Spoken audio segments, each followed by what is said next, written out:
Bismillahirrahmanirrahim. Ma'asyiral muslimat yang dimuliakan Allah Subhanahu wa taala. Terkadang dalam kehidupan kita ini ada hal-hal yang banyak kita takuti. Ada orang yang takut tidak bisa makan. Ada orang yang takut akan masa depan dia dan anak-anaknya. Ada orang yang takut tidak dapat pekerjaan. Ada yang takut apabila dikeluarkan dari pekerjaan. Atau mungkin lebih daripada itu, takut kepada berhala, kepada selain daripada Allah Subhanahu wa taala, dan begitu seterusnya. Jadi bab ini akan mengarahkan kepada kita tentang menempatkan rasa takut hanya kepada Allah Subhanahu wa taala. Allah Subhanahu wa taala berfirman tepat pada surah Al-Imran ayat 175. Innama dzalikumus syaitanu yukhawwifu awliya'ah fala takhafuhum wa khafuni in kuntum mu'minin. Sesungguhnya mereka tidak lain hanyalah setan-setan yang menakut-nakuti kalian dengan kawan-kawannya. Oleh karena itulah maka janganlah kalian takut kepada mereka, tapi takutlah kepada Aku, kata Allah, jika kalian benar-benar orang yang beriman kepada Allah Subhanahu wa taala. Ayat ini sebenarnya didahului dengan ayat sebelumnya, di mana pada surah Al-Imran ayat 173 sebelumnya Allah mengatakan, alladzina qala lahumun nas innan nasa qad jama'u lakum fahsyauhum fazadahum imanan wa qalu hasbunallah wa ni'mal wakil fanqalabu bi ni'matin minallahi wa fadlin lam yamsaskum su wattaba'u ridwanallah wallahu dzu fadlin adzim. Yaitu orang-orang yang mentaati Allah dan Rasulnya, yang ketika ada orang-orang yang mengatakan kepada mereka orang-orang kafir telah mengumpulkan pasukan, menambah pasukan mereka untuk menyerang kalian, karena itulah takutlah kepada mereka. Ternyata ucapan itu menambah kuat iman orang-orang yang beriman dan mengatakan, cukuplah Allah menjadi penolong bagi kami, dan dialah sebaik-baik penolong. Maka mereka kembali dengan nikmat dan karunia yang besar dari Allah. Mereka tidak ditimpa satu bencana pun, dan mereka mengikuti keridhaan Allah, dan Allah mempunyai karunia yang sangat besar. Sedikit tentang kenapa Allah Subhanahu wa taala berfirman dalam surah Al-Imran ayat 175 ini. Jadi sebab turunnya begini, Bu. Ketika kaum muslimin mengalami kekalahan dalam perang Badar, dalam perang Uhud. Memang betul-betul perang Uhud itu perang di mana kaum muslimin itu betul-betul kalah. Bahkan Nabi SAW diisukan meninggal, karena ketika itu ada seorang sahabat yang mirip dengan Rasul, namanya Mus'ab ibn Umair, gugur di perang Uhud ini. Jadi sangkanya itu Nabi, sehingga tersebarlah isu kematian Rasulullah Sallallahu Alaihi Wasallam di perang Uhud, padahal itu adalah kedustaan. Tetapi dengan tersebarnya isu kematian Rasul, itu menciutkan sebagian hati para sahabat sehingga mereka mundur dan berakhir dengan mengalami kekalahan. Tetapi walaupun demikian, Allah Subhanahu wa taala menyelamatkan nabinya. dan tidak benar berita kematian. Dan begitulah Allah Subhanahu wa taala jadikan kehidupan ini terkadang kalah, terkadang menang. Wa tilkal ayyam nudawiluha bainan nas. Terkadang hari-hari itu diputarkan oleh Allah Subhanahu wa taala. Ketika kemudian kaum muslimin sudah kembali ke Madinah, tiba-tiba kemudian Abi Sufyan ketika itu bicara kepada Abdul Qais, dan Abdul Qais ini seorang pedagang yang selalu berangkat dari Mekah ke Madinah. Jadi Abi Sufyan mengatakan, dan Abi Sufyan itu tokohnya orang Quraisy ketika itu belum masuk Islam, dan dia yang memimpin perang Uhud. Kata Abi Sufyan, "Ndak kemana kau Abdul Qais?" Kata Abdul Qais mengatakan, "Kami dan beberapa teman kami akan pergi ke kota Madinah." Kemudian kata Abi Sufyan, "Maukah engkau menyampaikan berita dariku kepada Muhammad? Mau enggak? Nanti ku berikan engkau imbalan." Akhirnya kemudian Abdul Qais dan kawan-kawannya sepakat mau. Akhirnya berangkatlah 3 orang ini dari Mekah menuju kota Madinah. Nah, kemudian ketika Nabi SAW sampai di sebuah tempat namanya Hamra al-Asad, itu kepulangan dari Uhud, tiba-tiba kemudian utusan Abi Sufyan, Abdul Qais dan kawan-kawan ini menemui Rasul sebelum masuk Madinah, ketemu di Hamra al-Asad. Kemudian menceritakan pesan dari Abi Sufyan bahwa dia dan orang-orang musyrik Quraisy akan datang menyerbu dengan lebih banyak lagi pasukan dibandingkan di perang Uhud. Bahkan akan menghabisi Rasul dan seluruh para pengikutnya. Maka Nabi SAW kemudian mencontohkan di hadapan para sahabat bahwa ancaman seperti itu tidak perlu gentar, tidak perlu takut, karena kemenangan itu bukan karena banyak jumlah atau kekuatan, tapi kemenangan itu datang dari Allah. Sehingga Rasul mengatakan, hasbunallah wa ni'mal wakil. Cukuplah Allah sebagai pelindung kita, dan dia adalah sebaik-baik pelindung. Maka para sahabat ketika Rasul mengucapkan kalimat itu semakin teguh keimanannya. Tapi rupanya apa yang dijanjikan Abi Sufyan bahwa mereka akan mempasukan besar tidak menjadi kenyataan. Hanya gertak saja, bahkan pasukan yang dibawa tidak banyak, bahkan mereka yang kemudian lari tunggang langgang kembali ke Mekah. Dari sini Allah Subhanahu wa taala katakan, sesungguhnya mereka itu tidak lain hanyalah setan-setan yang menakut-nakuti kalian dengan kawan-kawannya dari orang-orang musyrik Quraisy. Oleh karena itulah jangan kalian takut kepada mereka, tetapi takutlah kepadaku jika kalian benar-benar orang yang beriman. Jadi di sini orang-orang kafir Quraisy hendak menakut-nakuti Nabi dan para sahabatnya dengan pasukan yang banyak, persenjataan yang kuat, dan perlengkapan perang yang cukup, dan bisa mengalahkan Nabi dan para sahabatnya. Tentu kalau ini didengar oleh orang-orang munafik ataupun orang-orang yang lemah imannya, setelah mereka mengalami kekalahan, tentu mereka akan ciut nyalinya. Tapi Nabi SAW berusaha menanamkan rasa takut hanya kepada Allah. Jangan sampai kalian takut kepada mereka orang-orang kafir. Takutlah kepada Allah Subhanahu wa taala. Dari situlah maka ketika Nabi SAW memberikan contoh bahwa kita tidak boleh takut kepada manusia, tapi takutlah kepada Allah, barulah para sahabat kemudian semakin kuat keimanannya. Ma'asyiral muslimat yang dimuliakan Allah Subhanahu wa taala. Inilah contoh Rasul sallallahu alaihi wasallam memberikan keteguhan kepada para sahabat untuk jangan takut kecuali kepada Allah.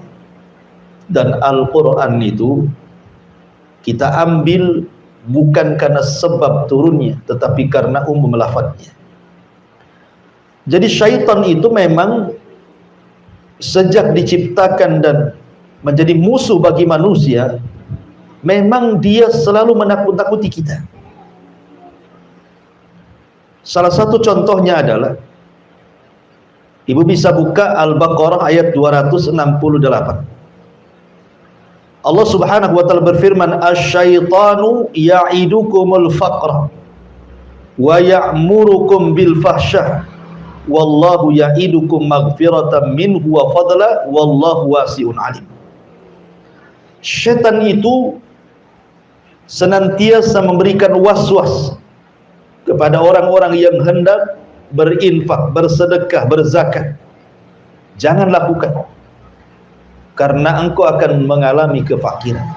Jadi syaitan itu menjanjikan kefakiran, bahkan memerintahkan kalian untuk berbuat kejahatan, sementara Allah Subhanahu wa taala menjanjikan kepada kalian ampunan dan karunia, karena Allah maha luas pengetahuan. Imam Nawawi rahimahullahu taala mengatakan, laisa lisyaitan silahun 'alal insan, tidaklah syaitan itu punya senjata untuk melawan manusia kecuali bagaimana caranya menanamkan khauful faqri, bagaimana manusia itu takut akan kefakiran.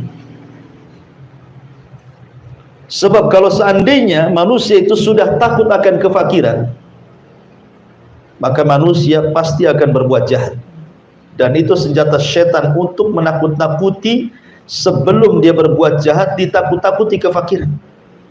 Makanya kenapa Nabi SAW mengajarkan satu doa, Allahumma inni a'udzubika minal kufri wal faqri wa adzabil qabri.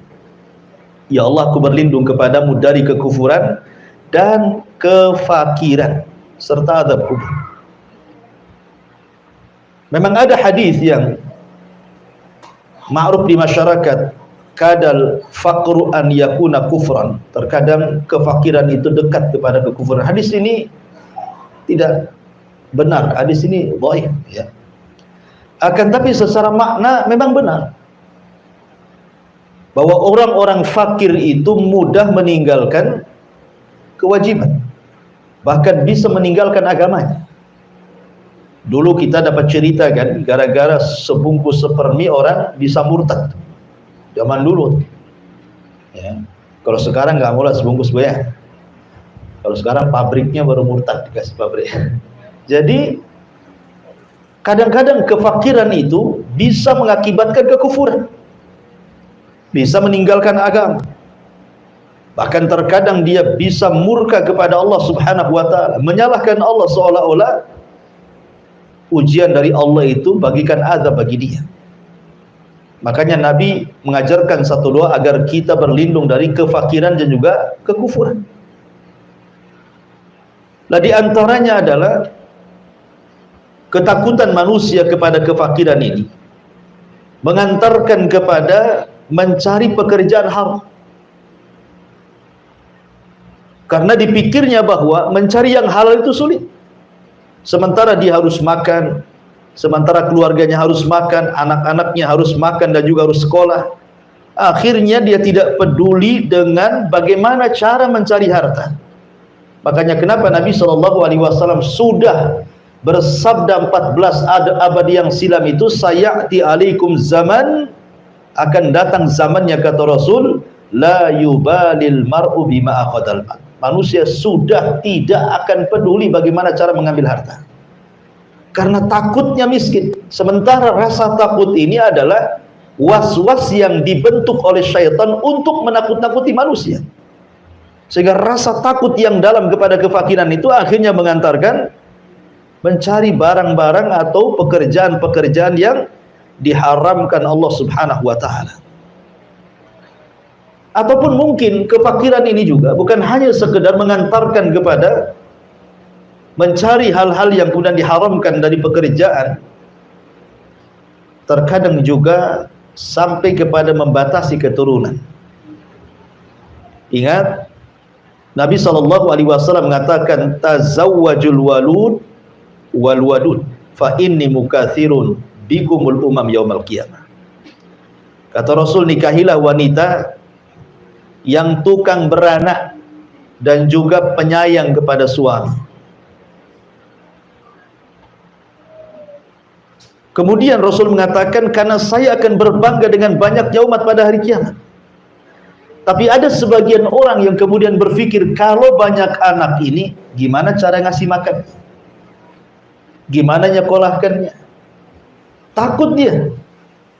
Takut masa depannya. Pada Allah Subhanahu wa taala mengatakan, nahnu narzukukum wa iyyahum. Kami loh yang kasih rezeki kalian dan juga anak-anak kalian. Kenapa mesti pusing? Lah terkadang kemudian perasaan takut kepada selain Allah yang dihembuskan oleh syaitan, salah satunya kepada kefakiran, itu mengantarkan orang akhirnya membatasi keturunan. Padahal tujuan pernikahan itu adalah memperbanyak keturunan. Ya. Kemudian juga yang ketiga, terkadang juga banyak akhirnya kemudian anak-anak muda terhalang dari menikah. Alasannya belum ada pekerjaan, alasannya belum mapan, alasannya nanti saya kasih makan apa istri saya gitu. Padahal Allah Subhanahu wa taala jelas-jelas yang mengatakan bahwa iyakunu fuqara yughnihimullah. Kalau kalian fakir nanti Allah kasih kekayaan. Dulu kita saja tuh ibu-ibu dulu kan waktu menikah dengan suami ibu, awal-awal nikah kan banyak yang nggak punya rumah tuh. Tapi seiring dengan waktu, awalnya nyewa, akhirnya cari lahan, atau mungkin nyicil beli rumah, punya rumah. Yang nggak punya kasur sendiri beli kasur, punya kulkas, punya ini, punya itu, akhirnya lengkap satu rumah kan. Lah siapa yang kasih itu kalau bukan karena Allah Subhanahu wa taala? Dan itu sekali lagi bahwa itu adalah syaitan. Syaitan membisikkan di telinga anak-anak muda supaya menjauhi pernikahan, supaya tabatul, sehingga disuruh maksiat kepada Allah Azza wa Jalla. Karena kalau dia tidak menikah, dia tidak bisa melampiaskan nafsunya kepada yang dihalalkan, akhirnya melakukan hal-hal yang diharamkan Allah Azza wa Jalla. Dari sinilah kemudian Allah mengatakan, ya'idukumul faqra wa ya'murukum bil fahsya. Setan menjanjikan kefakiran, habis itu memerintahkan untuk berbuat kerusakan. Kemudian juga termasuk juga karena takut kefakiran, terkadang ada orang-orang tua yang punya anak gadis gitu ya. Ketika sudah waktunya menikah, terkadang dia pilih-pilih jodoh tuh anak. Kalau dia tidak beragama tuh, mesti doktrin orang tuanya kepada anak gadis tuh, nah kalau cari jodoh cari yang mapan. Kalau bisa PNS, ya. Kalau bisa yang paslon yang banyak kan gitu ya. Jadi kadang-kadang seperti itu. Ya minimalnya pengusaha katanya. Minimal pengusaha itu, maksimalnya apa? Menteri ya. Jadi kadang-kadang orang-orang yang kemudian mendoktrin anak-anaknya itu justru soal urusan dunia. Padahal kita tahu bahwa kenikmatan berumah tangga itu bukan disebabkan karena kekayaan. Bukankah Rasul yang mengatakan ketika memilih kriteria itu, kata Rasul, fadfar bidzatid din taribat yadak. Ambil yang baik agamanya. Ambil yang baik agamanya, karena anak gadis kita itu akan melahirkan cucu kita. Cucu kita akan melahirkan cicit kita. Dan itu aset bagi kita setelah kematian kita. Mereka yang mendoakan kita. Kalau orang-orang yang kaya belum tentu sayang dengan orang tuanya. Jangankan lagi meninggal setelah kematian kita. Masih hidup ketika sudah tua saja boro-boro gitu ya. Kenapa? Karena yang menggerakkan anak sayang kepada orang tua itu agama. Bahwa ketika dia birrul walidain itu sebuah pahala. Makanya gara-gara kemudian waswas syaitan, akhirnya banyak kemudian orang-orang yang justru menjodohkan anak-anaknya dengan dilihat barometer kekayaan bukan dari agama. Atau terkadang juga karena takut fakir, banyak kemudian wanita-wanita yang kemudian mengambil tempat pekerjaan laki-laki. Dulu kita belum pernah lihat ada pom bensin itu yang layan perempuan kan Bu, pom bensin yang laki-laki. Nah, sekarang yang di pom bensin itu banyak perempuan gitu, laki-lakinya terusir sedikit-sedikit Bu. Yang saya khawatirkan nanti tukang bangunan pula perempuan semua, ya kan, repot itu nanti. Pemborongnya perempuan, tukangnya perempuan, helpernya perempuan. Nah, laki-laki kerja apa? Suruh mancing, gitu kan. Jadi itu akibat apa? Karena takut fakir. Kemudian gaya hedonis dipertontonkan dengan sinetron-sinetron yang isinya di rumah-rumah megah, gedong, belum lagi artis kalau ngupload video itu, wah, semua kekayaannya, mobilnya, istananya, semuanya. Akhirnya orang-orang miskin menghayal kapan sih kayak dia gitu. Sehingga kurang bersyukur. Padahal Nabi SAW mengatakan, "Umduru ila man huwa asfala minkum wa la tangduru ila man huwa fawqakum." Lihat ke bawah kalau urusan dunia, jangan lihat ke atas, pegel. Ya. Karena kalau banyak lihat ke atas itu syukurnya sedikit jadi. Kemudian, dan itu akibatnya akhirnya banyak perempuan-perempuan yang kemudian tidak punya aturan cara mencari pekerjaan karena berpikir kehidupan dia macam mana, masa depan dia macam mana. Orang tua saya sudah miskin, saya masih miskin lagi. Padahal belum tentu. Betapa banyak orang-orang susah kemudian dipinang orang kaya jadi kaya ya dia. Itu siapa yang berkehendak Allah Subhanahu wa taala. Dan belum tentu orang kaya juga senang hidupnya. Hanya zahirnya saja dia senang. Ya, karena bagaimanapun kesenangan itu datang dari hati dan itu pemberian dari Allah Subhanahu wa taala.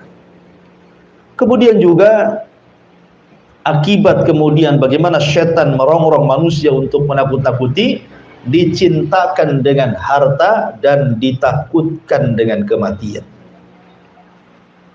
Bagaimana orang itu dicintakan dengan harta kemudian ditakutkan dengan kematian, akhirnya dia pun melanggar syariat dan mengikuti perintah syaitan. Ya. Kembali kepada tema bahwa di sini Allah Subhanahu wa taala menjelaskan tentang bagaimana kedudukan takut. Takut itu sebuah ibadah. Pada bab sebelumnya kita menjelaskan tentang al-mahabbah. Maka bab sekarang menceritakan tentang al-khauf. Kenapa di sini mu'alif rahimahullahu taala ingin menjelaskan tentang rukun-rukun ibadah hati. Jadi rukun ibadah hati itu ada 3, Ibu ya. Pertama, al-mahabbah, perasaan cinta. Yang kedua, al-khauf, perasaan takut. Yang ketiga, ar-raja, perasaan mengharap. Ibadah itu harus didasari dengan cinta, jangan terpaksa. Ibadah itu harus didasari dengan takut supaya terangsang terus untuk melakukan ibadah. Ibadah itu harus didasari dengan harapan. Dengan adanya harapan, berarti makin kita ini semangat untuk beribadah karena di balik ibadah ada sorga, ada kenikmatan dan begitu seterusnya. Itu disebut arkan, rukun-rukun ibadah hati. Dan rukun-rukun ibadah hati lebih mulia dibandingkan ibadah zahir. Ibadah hati itu jauh lebih mulia dibandingkan ibadah yang nampak. Gerakan-gerakan, bacaan-bacaan itu. Kenapa? Karena yang merangsang gerakan ibadah, gerakan dan ibadah bacaan itu adalah hati. Salat itu kan gerakan. Tetapi yang paling penting itu khusyuknya. Khusyuk itu dalam hati. Karena percuma kalau hanya gerakan saja. Betapa banyak Allah menolak gerakan-gerakan salat yang tidak khusyuk, tidak tumakninah, asal bergerak saja. Karena inti ibadah itu dalam hati. Kalau hatinya baik, semua gerakannya baik. Kalau hatinya tidak baik, maka gerakannya pun tidak baik. Itu yang disabdakan Nabi SAW. Sedikit bicara takutnya. Takut itu ada 4 macam. Takut itu ada 4 macam. Yang pertama, takut kepada Allah yang sudah saya jelaskan. Tidak boleh takut kecuali kepada Allah. Tidak boleh takut kecuali kepada Allah. Dan ini takut ibadah, namanya takut tauhid, berpahala. Waliman khafa maqama rabbih jannatan. Bagi orang yang takut kepada Rabbnya, maka dia dapat 2 surga.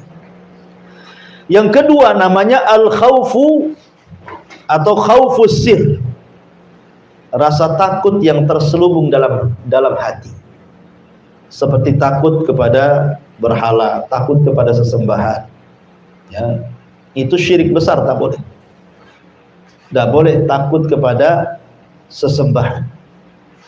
Seperti takutnya orang-orang musyrik di zaman Nabi SAW. Kalau mereka sampai meninggalkan sembahan mereka, maka akan ditimpa azab. Ya, sehingga lihat para nabi ketika menghadapi kaumnya, Seperti contohnya umpamanya Nabi Allah Hud alaihi salatu wassalam. Dia mengatakan kepada kaumnya, fakiduni jami'an summa la yundur. Silahkan kalian bersepakat dengan berhala kalian, buat makar untukku, aku tunggu, jangan lama-lama, sekarang juga. Artinya Hud menanamkan bahwa kita tidak boleh takut kepada berhala-berhala. Takut itu hanya kepada Allah Azza wa Jalla. Ya. Tidak boleh orang takut seperti itu. Seperti takut, ya, seperti yang saya tokan tadi, banyak orang-orang yang kemudian menghambakan dinar, menghambakan dirham, menghambakan rupiah, dolar dan juga ringgit karena takut. Takutnya itu takut tidak makan, takut tidak terlaksana keinginan dia, cita-cita dia, sehingga dia hambakan duit itu. Hari-hari dari pagi sampai pagi dia cari duit. Dia lupa sholat, lupa zakat, lupa segala-galanya. Dia menghambakan uang. Oh, sekarang kan berhalanya uang. Handphone berhalanya sekarang, ya, bukan batu lagi. Kadang-kadang sibuk main handphone, padahal sudah datang waktu zuhur, tidak peduli dengan zuhur tuh. Dengan asar tidak peduli, dengan maghrib, pokoknya nongkrongnya di handphone. Jadi berhala tuh handphonenya jadinya kan. Ini kalau kemudian dia lebih takut kepada selain Allah Azza wa Jalla dibandingkan takut kepada Allah, oh hati-hati. Ya, ini takut ini syirik, kesyirikan, tidak boleh. Jadi ma'asyiral muslimat yang dimuliakan Allah Azza wa Jalla, ataupun datang ke kuburan-kuburan orang soleh, ke kuburan orang-orang soleh itu, dia takutnya kepada kuburan itu melebihi takut dia kepada Allah. Itu juga bisa mengantarkan kepada kesyirikan kepada Allah Azza wa Jalla. Kemudian yang ketiga, takut tapi tidak sampai syirik. Cuman rasa takut ini mengantarkan akhirnya meninggalkan yang wajib atau melaksanakan yang haram. Contoh, ibu diancam sama suami, ya, kau jangan sholat, nah itu ya.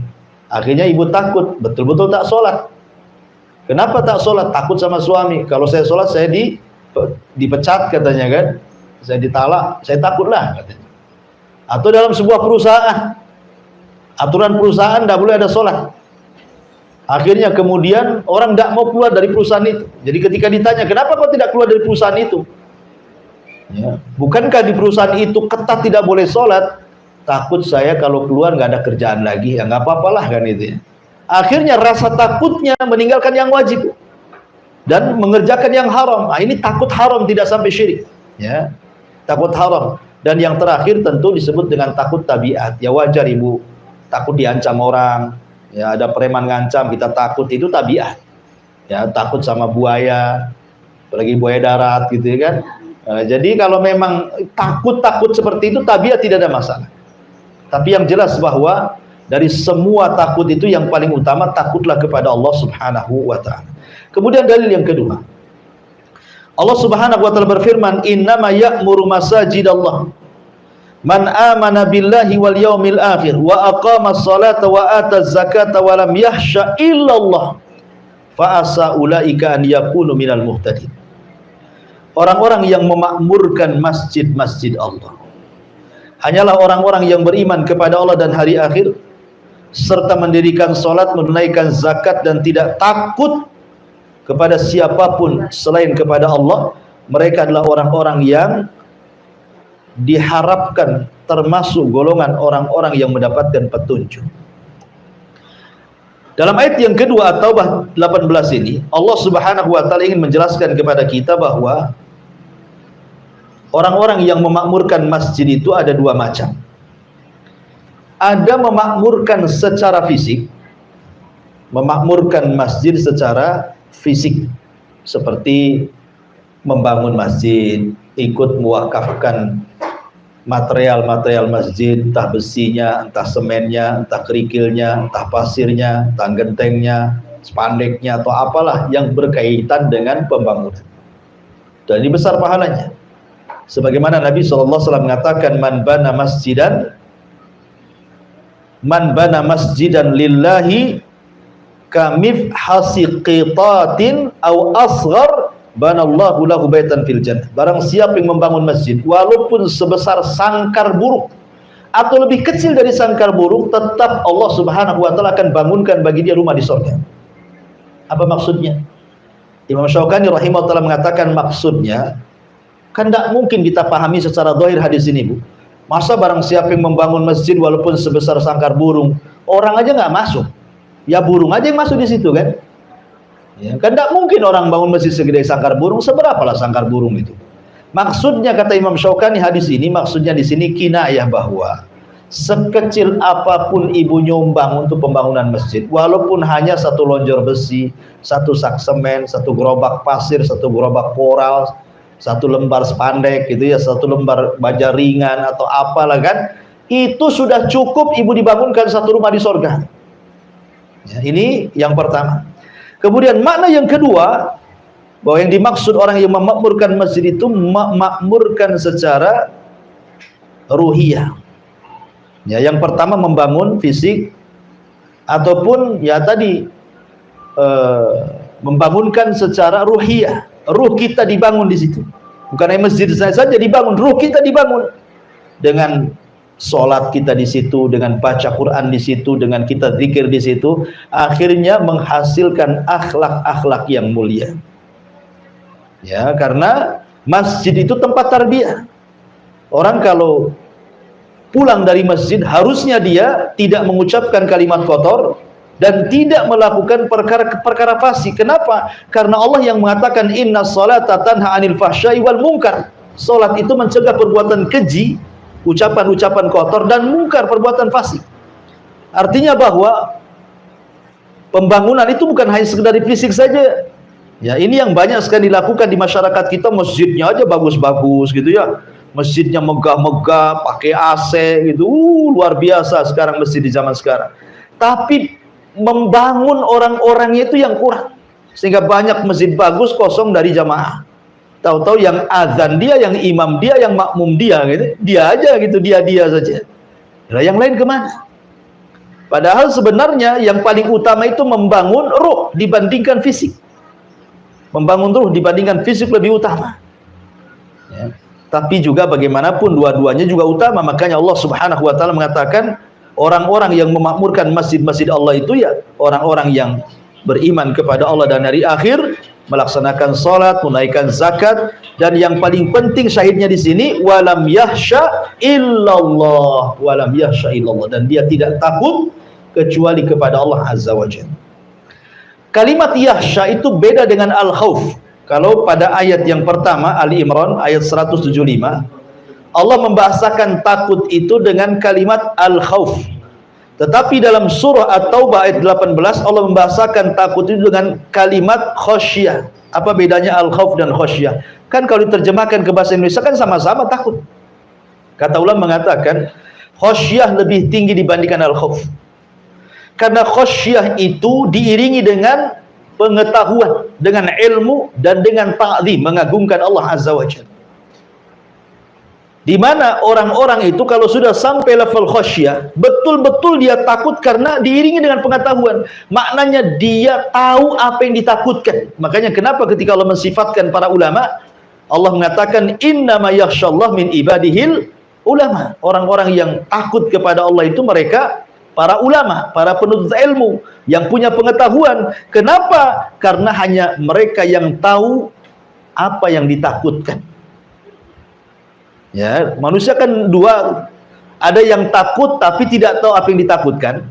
Ada yang takut memang dia tahu apa yang ditakutkan. Ya. Jadi ulama itu tahu. Kenapa mereka takut? Karena tahu yang ditakutkan. Selain ulama itu ya nggak takut wajar karena nggak tahu apa yang ditakutkan gitu ya. Makanya khasyah itu lebih tinggi dibandingkan khauf. Dan orang-orang yang masuk ke masjid harusnya bukan hanya sekedar al-khauf, tetapi juga mendapatkan predikat khasyah. Jadi ketika masuk masjid itu dia tahu apa yang ditakutkan dalam masjid itu. Kenapa dia sholat? Karena takut akan neraka, takut akan adab, takut disiksa dan begitu seterusnya. Ya, jadi khasyah itu lebih tinggi dibandingkan al-khauf. Kemudian Allah mengatakan fa asa ulaika an yakunu minal muhtadin. Kemudian di dalam ayat yang lain Allah mengatakan, disebutkan dalam surah Al-Ankabut ayat 10, wa minan nasi man yaqulu amanna billah Fa idza udhiya fillahi ja'ala fitnatan nasi ka'adzabillah. Wala in ja'a nasrun min rabbika la yaqulanna inna kunna ma'akum awalaysa Allahu bi'a'lama bima fi suduril alamin. Di antara manusia ada yang berkata, kami beriman kepada Allah, maka apabila dia disakiti karena beriman kepada Allah, dia anggap siksaan manusia itu seperti siksaan Allah. Sungguh jika datang pertolongan dari Rabb, mereka pasti akan berkata, sesungguhnya kami beserta kalian. Bukankah Allah lebih mengetahui apa yang tersimpan dalam dada semua manusia? Maksudnya begini, ayat ini bagus sekali. Kita jabarkan sedikit, agak panjang. Ada yang mengatakan bahwa ayat ini adalah isyarat kepada orang-orang munafik. Jadi orang-orang munafik dan lemah imannya, kalau diuji oleh Allah Subhanahu wa taala di zaman Nabi sallallahu alaihi wasallam, maka mereka mengatakan ujian itu seolah-olah adab dari Allah Azza wa Jalla, bukan sebagai pengangkat derajat dan penghapus dosa, ya kan? Berbeda dengan orang-orang yang beriman, justru mereka menjadikan ujian Allah itu sebagai keyakinan bahwa Allah sedang mengangkat derajatnya dan Allah sedang menghapus dosa-dosanya dan Allah sedang menggembleng dari kesabarannya. Karena begini Bu ya, manusia di depan ujian Allah Subhanahu wa taala itu ada 4 macam. Kalau seandainya ibu diuji oleh Allah, sakit, berkepanjangan, ekonomi lagi bermasalah, apalagi BBM naik gitu ya. Semua naik jadinya Bu ya. Ya, sampai COD aja naik tuh. Ya, Shopee aja naik ongkosnya katanya. Naik semua ibu ya. Sampai ibu pun naikkan juga uang belanjanya itu sama suaminya. Kenapa dinaikkan dek? BBM naik bang, nggak dengar BBM naik. Ada yang sampai seperti itu. Jadi kalau ada orang diuji nih, entah itu kematian orang dicintainya, atau mungkin kefakiran hidupnya, atau penyakit yang dideritanya, dan begitu seterusnya. Manusia itu menghadapi ujian itu ada 4 kategori, ada 4 orang, ada 4 macam. Yang pertama ada orang yang Masya Allah tasahud Bu. Tasahud itu artinya enggak redho dengan ujian, enggak ikhlas dengan musibah ya. Kayaknya musibah ini azab dari Allah Subhanahu wa taala bagi dia. Bahkan lebih parah lagi, bukan hanya hatinya saja tidak ikhlas, tidak redho Bu, lisannya pun kadang-kadang ikut menunjukkan ketidakredhoan. Lisannya itu ngomong, kenapa mesti aku terus? Kenapa nggak tetangga sebelah saja katanya? Gitu ya. Kenapa aku sakit terus? Itu kapan sembuhnya? Salah apa saya ini ya Allah? Nah, jadi kan ada orang yang nampak dari lisannya. Kenapa si anak saya saja nggak naik kelas? Kenapa anak si fulan nggak naik terus? Ya karena bodoh mungkin anaknya. Gitu ya. Jadi ada yang kemudian itu menjadikan ujian itu betul-betul tasahud, dia nggak redho, dia marah-marah dia. Nah, ini orang yang kunut min rahmatillah. Orang-orang yang putus asa dari rahmat Allah, ini bahaya. Inilah yang difirmankan dalam Al-Quran yang kita baca. Fa idza udhiya fillah ja'alallah fitnatan nas ka'adzabillah. Apabila disakiti karena beriman kepada Allah, dia menganggap siksaan manusia itu seperti siksaan Allah. Ya Rabb, saya kan sudah sholat, ya kok saya masih susah juga. Ya Allah, saya sudah sholat, kenapa tetangga itu nyelekit kali ngomongnya? Ya Allah, saya sudah sholat, kenapa kok begini? Kadang-kadang orang kemudian menganggap bahwa kalau Allah sedang menguji, dia merasa sudah beriman, ternyata ujian itu dianggapnya seperti adab Allah. Ini bahaya. Ini yang pertama. Yang kedua, ada orang itu zahirnya pura-pura kuat dalam ujian, disabar-sabari. Ya, pokoknya suaminya meninggal sabar, ekonominya gulung tikar sabar. Ya, disabar-sabari. Ada orang yang menyabar-nyabari diri Bu, tapi jangan disenggol. Kalau disenggol keluar semua keluhannya. Nah, ada orang kayak gitu Bu, nampaknya sabar sekali Ibu tegur, "Cemana jualannya?" "Aduh payah," katanya. sebulan ini begini begono. Itulah ada orang yang nampak menyabar-nyabarkan diri, tapi kalau disenggol keluar semua. Ini kelompok yang kedua, tapi agak rendah daripada kelompok pertama. Ada kelompok yang ketiga, ini beda lagi. Dia betul-betul ikhlas, redha, betul ya. Disenggol nggak disenggol ya memang dia ikhlas, sabar betul orang ini. Memang sudah dicatat di Lauhil Mahfuz, saya ini harus dapat ujian hari ini. Memang sudah dicatat, memang orang yang saya cintai harus meninggal hari ini. Pokoknya betul-betul sabar. Ini yang luar biasa. Dan yang lebih luar biasa lagi adalah yang nomor keempat. Sudah sabar, sudah ikhlas, sudah redha, lisannya juga justru mengucapkan alhamdulillah. Setelah dia mengucapkan innalillahi wa inna ilaihi rajiun, dia mengucapkan alhamdulillah. Karena jarang sedikit atau sedikit sekali orang yang ditimpa musibah mengucapkan alhamdulillah. Saya contohkan sebuah kisah namanya Urwah ibn Mas'ud, Urwah ibn Zubair rahimahullahu ta'ala. Jadi Urwah ini Bu dikasih penyakit kakinya, salah satu kakinya harus diamputasi. Akhirnya kemudian dikatakan kepada Urwah, ya Urwah, engkau harus minum khamar, kakimu akan diamputasi dan kau akan merasakan sakit. Kata Urwah, tidak, aku tidak akan minum yang diharamkan Allah. Kalau engkau ingin putuskan kakiku, tunggu aku ambil wudhu, kemudian aku sholat 2 rakaat, saat sholat kau potong kakiku, katanya. Subhanallah. Jadi dia mengambil momen khusyuk itu sebagai obat bius bagi dia. Itu ulama dulu Bu.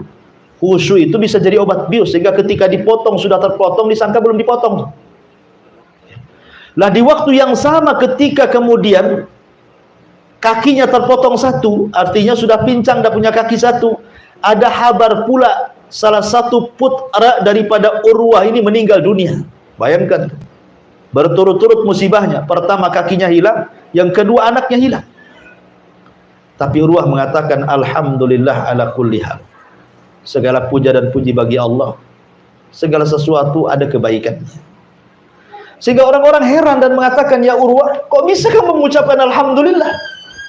Kata Urwah, ya, tidakkah kau lihat anggota badan diriku? Aku masih punya 2 tangan dan aku masih punya 1 kaki. Aku tak bersyukur kepada yang ada. Dan kenapa aku mengucapkan alhamdulillah? Karena kematian putraku, karena aku masih putra yang lain yang bisa membanggakan diriku. Jadi orang yang keempat ini tetap dia mensyukuri nikmat yang tersisa pada badannya, tidak terus fokus pada musibah yang menimpanya. Ini kan luar biasa Bu. Yang keempat ini tingkatan menghadapi musibah yang luar biasa yang keempat. Makanya jarang yang keempat ini dilakukan orang, kecuali betul-betul orang yang dirahmati oleh Allah Subhanahu wa taala, penyabar, penyayang gitu ya, redha, ikhlas, dan mengatakan alhamdulillah. Mau diapakan lagi? Ya kan? Lah ma'asyiral muslimat yang dimuliakan Allah Azza wa Jalla, ayat ini memberikan pelajaran kepada kita bahwa jangan pernah seseorang itu menyandarkan hidup kepada manusia. Sebab kalau seandainya manusia menyakiti kita, maka kita anggap mereka menyakiti seolah-olah adab dari Allah Subhanahu wa ta'ala.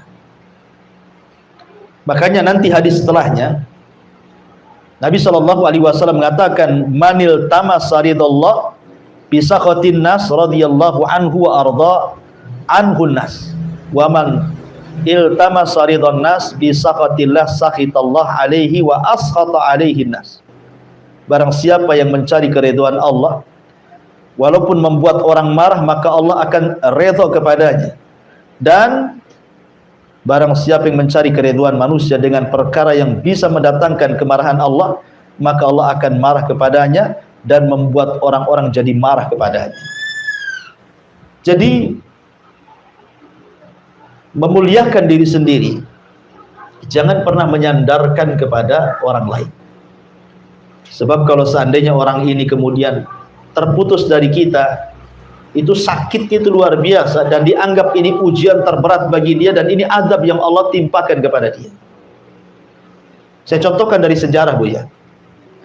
Nabi Shallallahu Alaihi Wasallam ketika pulang dari Taif, Rasul pulang dari Taif. Dikiranya kan di Mekah dia sudah tidak bisa lagi berdakwah, karena 18 kabilah sudah mengancam dia akan dibunuhnya kalau dia tetap berdakwah di Mekah. Terpaksalah Rasul harus cari areal baru, berangkat ke Taif dengan harapan para pembesar Taif mau melindungi Rasul dan mau bisa tinggal di Taif sambil melanjutkan dakwah tauhid. Rupanya pembesar-pembesar Taif seperti Abdu Al-Layali, kemudian Al-Habib Ibn Amr, kemudian Mas'ud Ibn Amr, 3 tokoh Taif ini betul-betul mengusir secara telak kepada Rasul. Baru datang sudah diusir. Tidak cukup diusir, dilempari batu. Tidak cukup dilempari batu, anak-anak sudah 6 duri. Tidak cukup itu, dicaci maki oleh wanita-wanita Taif. Nabi SAW harus kemana coba? Ke Mekah tidak bisa masuk karena diancam dibunuh. Mau masuk Taif lagi tidak bisa karena dilempari batu. Tetapi tidak pernah keluar dari lisan Nabi SAW sebuah kata-kata bahwa ujian ini merupakan adab dari Allah. Rasul tidak pernah mengatakan, ya Allah, apakah ini balasan orang yang mengemban risalah? Contohnya umpamanya, ya Allah, apakah begini orang-orang yang kemudian mengemban kenabian dan kerasulan? Kenapa mesti aku yang disakiti? Kenapa tidak mereka saja? Kenapa mesti aku seperti ini? Rasul tidak mengatakan seperti itu. Tapi subhanallah, Nabi SAW mengajarkan kepada kita sebuah doa saat disakiti orang Taif. Apa kata Rasul? Allahumma ilaika ashku dha'fa quwwati wa qillati hilati wa hawani 'alan nas. Kata Nabi SAW, ya Allah, aku hanya mengadu kelemahan kekuatanku, sedikit pengalaman dakwahku, dan terasa hinanya diriku di atas manusia. Tetapi Rasul mengatakan, illam takun alayya sakhatun fala ubali. Kalau memang illam takun alaika, kalau memang engkau tidak murka kepadaku, kalau memang peristiwa seperti ini bukan kemurkaanmu kepadaku, kalau memang mereka melempari batu kepadaku, mencaci maki aku, ini bukan bentuk kemurkaanmu kepadaku, kata Rasul, fala ubali, aku nggak peduli. Ya. Mereka mau ngomong apa, mau melempari batu, mau menyakiti saya, terserah. Asal ini bukan bentuk kemarahanmu kepadaku. Lihat, bisa nggak kita ngomong begini saat kena musibah? Umpamanya ibu kena sakit gitu, ya Allah, selama sakit ini, umpamanya persis seperti ucapan Nabi SAW, ya, ini bukan bagian azabmu untukku, saya nggak peduli. Ya, boleh jadi ini adalah engkau hendak mengangkat derajatku dan menghilangkan dosa-dosaku. Kan enak bu. Kalau ibu ngomong gitu tenang tuh hidup tuh. Umpamanya ini gulung tikar usahanya, dia ngomong, ya Allah, selama gulung tikar ini, kebangkrutan ini bukan azab dari kepada kamu, bukan karena engkau murka kepada aku nggak peduli. Mau gulung tikar, mau bangkrut, nggak peduli. Ya. Yang penting afiataka, karuniamu, maafmu lebih luas kau berikan kepada aku. Itu yang dikatakan Nabi SAW, ghairu anna afiyataka hiya awsa'ali, akan tetapi maafmu kepadaku lebih luas dibandingkan murkamu kepadaku. Kalau orang ngomong begini saat kena musibah, bu, tenang satu dunia, bu. Nggak ada orang yang menjerit-jerit, apalagi sampai curhat kemudian di FB, itu nggak ada, bu. Ya kan? BBM naik, doh, curhatnya macam-macam tuh, dari A sampai Z, setiap hari statusnya itu aja. Ya, kalau dia mengatakan seperti itu kan enak, bu, ya kan, tenang, tidak sedih, tidak khawatir, tidak takut. Itu yang diajarkan Nabi SAW. Tapi betapa banyak sering saya katakan kan, apabila anaknya sakit, dia mengeluh dan mengatakan, ya Rob, kenapa anak saya yang sakit? Apabila ditimpa musibah, dia mengatakan, ya Rob, asih aku aja kena musibah, kenapa si anu tidak? Ya, ketika kemudian gulung tikarnya, ya Rob, kenapa mesti usahaku yang gulung tikar? Kenapa si anu-anu itu kok bagus sekali usahanya? Apa salahku? Kan ada orang-orang kayak gitu ya. Ini sama dengan firman Allah, fa idza udhiya fillah ja'ala fitnatan nas ka'adzabillah.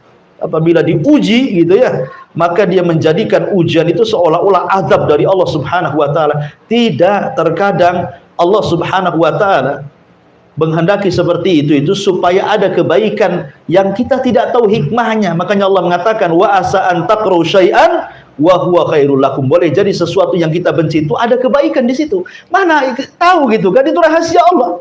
Betapa banyak orang-orang yang keluar dari perusahaan ya karena mungkin di PHK. Rupanya Allah mempersiapkan usaha yang jauh lebih berkah, lebih banyak, lebih bagus lagi dibandingkan ketika dia kerja di situ. Betapa banyak itu, sudah banyak kok dilakukan orang-orang. Ya, jadi kenapa mesti takut? Takut dengan rizki, takut dengan kebahagiaan, semua milik Allah. Tinggal minta kepada Allah yang Maha Kaya, ya kan? Ma'asyiral muslimat yang dimuliakan Allah Azza wa Jalla, makanya pentingnya seseorang itu membangun kebahagiaan dari diri sendiri. Jangan pedulikan ucapan orang. Gara-gara ucapan orang, kadang-kadang orang akhirnya ciut, tidak mau keluar rumah. Ya, ada juga yang kemudian bunuh diri gara-gara ucapan orang itu. Ngapain dipedulikan ucapan orang? Jangan jadikan ucapan orang itu adab dari Allah. Biarkan mereka bicara, nggak usah dipedulikan, gitu maksudnya ya. Maka jangan sampai ujian itu dijadikan fitnah yang seolah-olah adab dari Allah Subhanahu wa taala. Kemudian mu'alif rahimahullahu taala mulai masuk pada hadis Nabi SAW. Dalam hadis yang marfu dari Abu Sa'id Al-Khudri radhiyallahu anhu, inna min dha'fil yakin an turdiyan nas bi saqatillah wa an tahmadahum ala rizqillah wa an tadhummahum ala ma lam yu'tikallah. Inna rizqallah la yajurruhu hirsu harisin wa la yarudduhu karahiyatu karihin. Hadis ini secara sanad dhaif jiddan. Hadisnya sangat lemah sekali, tidak bisa dijadikan hujah. Akan tetapi boleh jadi mungkin ini dikatakan mauquf kepada perkataan Abdullah ibn Mas'ud radhiyallahu anhu, yang kurang lebih semakna dengan perkataan ini. Sesungguhnya di antara bentuk lemahnya iman adalah mencari keridhaan manusia dengan melakukan perkara yang bisa mendatangkan kemurkaan Allah. Memuji orang lantaran rizki Allah yang diberikan lewat mereka, dan mencela orang lantaran rizki Allah yang tidak diberikan lewat mereka. Sesungguhnya datangnya rizki Allah tidak dapat dipercepat dengan semangat seseorang yang mengelola untuk mendapatkannya, begitu juga tidak dapat ditinggalkan oleh kebencian seseorang yang membencinya. Subhanallah, ini banyak terjadi di masyarakat ya, bahwa terkadang manusia itu ingin mencari keridhaan manusia, tetapi dengan cara yang membuat Allah murka. Ya, banyak orang yang kemudian mencari ridha manusia, tidak peduli Allah murka atau tidak murka. Itu banyak sekali di masyarakat. Ya, banyak orang bekerja di perusahaan, yang penting dia nggak dipecat, nggak apa-apalah, dilarang sholat pun nggak apa salah katanya. Yang penting saya bisa kerja, bisa digaji di sini. Kadang-kadang seperti itu. Atau masuk kerja dengan cara nyogok, dengan cara rasuah, gitu ya. Kecuali ngambil hak ya, dengan cara rasuah nggak peduli. Jadi jangan kemudian mencari redha orang dengan kemurkaan Allah Subhanahu wa taala, atau mungkin sebaliknya. Karena namanya manusia itu tidak semua suka dengan kita, tidak semua benci dengan kita. Makanya hati para ulama, hati orang-orang mulia itu adalah hati yang tidak berubah. Kalau ibu ini orang berakal, orang mulia, jangan pernah merubah hati gara-gara celaan, dan juga jangan pernah merubah hati gara-gara pujian. Bagi ibu, pujian dan celaan sama saja. Jangan kalau ibu dipuji langsung ibu masuk kamar kemudian bercermin, gitu ya. Jadikan ibu cerminnya. Karena hati orang-orang yang mulia itu tidak berubah. Mau dicela sama saja, mau dipuji pun sama saja. Jangan pula kalau dicela hidungnya kecil, kalau dipuji hidungnya membengkak, begitu Bu ya. Bukan begitu, ya. Supaya kita ini tidak ciut kalau ada orang yang tidak suka dengan kita. Karena orang berbuat baik saja, tidak semua orang suka dengan kita, apalagi berbuat jahat. Ya, maka dari sini jangan mencari redha manusia di atas kemurkaan Allah Subhanahu wa taala. Karena bagaimanapun kemuliaan itu datang dari Allah. Siapa yang Allah muliakan, tidak ada makhluk yang bisa menghinakan. Siapa yang Allah hinakan, tidak ada makhluk yang bisa mengangkat derajatnya. Dan mengangkat derajat itu bukan karena harta. Kalau memang itu, kenapa pula Qarun difirmankan fakhasafna bihi wa bidarihil ardh. Kami tenggelamkan Qarun beserta seluruh harta-hartanya. Ya. Kalau memang kemuliaan itu ada pangkat dan jabatan, bagaimana pula kemudian Fir'aun ditenggelamkan? Fa'aghraqnahum. Kami tenggelamkan Fir'aun.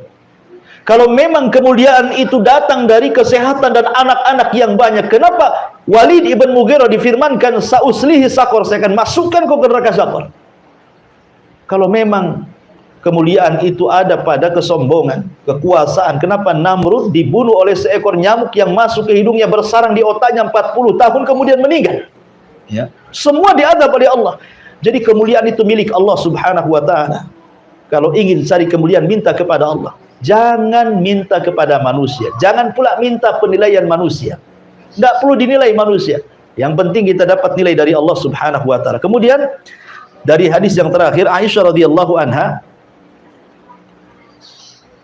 menuturkan bahwa Nabi SAW bersabda, "Manil tamasa ridallah bisakhatin nas, radhiyallahu anhu wa ardahun nas wa arda anhun nas." Barang siapa yang mencari keridhaan Allah walaupun membuat orang marah, maka Allah akan redha kepadanya dan membuat orang-orang jadi redha kepadanya.